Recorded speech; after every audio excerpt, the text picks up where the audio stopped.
আমি জার্মানিতে কিভাবে এলাম?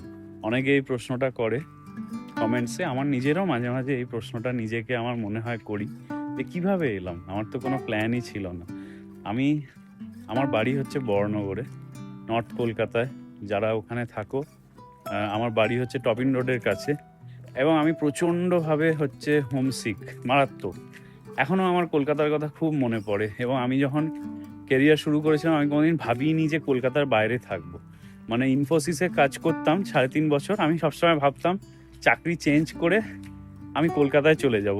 সেখান থেকে জার্মানিতে আমার 5 বছর হয়ে গেল, বার্লিনে থাকি, ইবেতে চাকরি করি। মাঝে মাঝে এগুলো কোনোটাই বিশ্বাস হয় না যে সত্যি এগুলো অ্যাচিভ করেছি।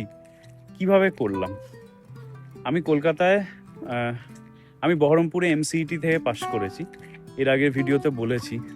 তো এমসিইটি থেকে আমাদের কোনো ক্যাম্পাসিং হয়নি, কোনো চাকরি পাইনি। এবং শুধু এমসিইটি না, আমাদের ব্যাচে ওই সময় অনেকে চাকরি পায়নি অন্যান্য কলেজ থেকে। মানে ওইটা একটা হাসেল ছিল, সিভি নিয়ে নিয়ে ঘোরা, কনসালটেন্সি ধরা, সব করেছি এগুলো। তারপরে একটা 7,000 টাকার চাকরি দিয়ে শুরু করেছিলাম কলকাতায়। 7,000 টাকা মাসে। তোমাদেরকে অনেকে হয়তো বলবে যারা বিদেশে থাকে, অনেকে এরকমও আছে যারা রিলেটিভসদের বলে বেড়ায় যে বিশাল শক্ত, আসা যায় না, বিদেশে সবাই আসতে পারে না। এটা ভুল কথা। হয়তো আমার এই কমেন্টে এসে অনেকে সেরকম মানুষরা বলবে, কিন্তু এটা ভুল কথা।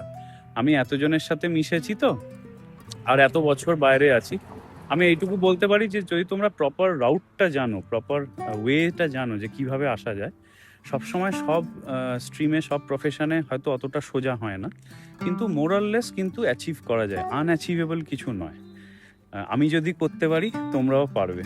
আমি 10 অবধি ডন বস্কোয় পড়েছি, তারপরে আমি সেন্ট জেভিয়ার সোদপুরে পড়েছি, আর আমি বিটেকও করেছি খুব, মানে একদম টায়ার 2 কলেজ যাকে বলে, টায়ার 2 টায়ার 3, খুব নাম করা কলেজ নয়। কিন্তু যেটা করেছি থ্রু আউট দিস ইয়ার্স, যতদিন কাজ করেছি, কাজ শিখেছি নিজের ইচ্ছে থেকে। কম্পিউটার সায়েন্স, সফটওয়্যার ইঞ্জিনিয়ারিং, এগুলো নিজের ইচ্ছে থেকে অনেক প্রোগ্রামিং ল্যাঙ্গুয়েজ শিখেছি। অনেকে তোমরা জিজ্ঞেস করো যে কী স্কিল বিল্ড করব, তো আমি একটাই কথা বলবো যে ফিল্ডে চাকরি করতে চাও, যে ফিল্ডে প্রফেশন বানাতে চাও, সেই ফিল্ডে দেখো যে জবে কি চাইছে, সেইটা বিল্ড করো। নিজের ইংলিশ বলা স্কিলটা বিল্ড করো। আরও অনেক এরকম ভিডিও আমি বানাতে পারি, যদি তোমরা বলো আমাকে বানাতে, নিশ্চয়ই বানাবো। ফলো করে নিও আর আমাকে জানিও।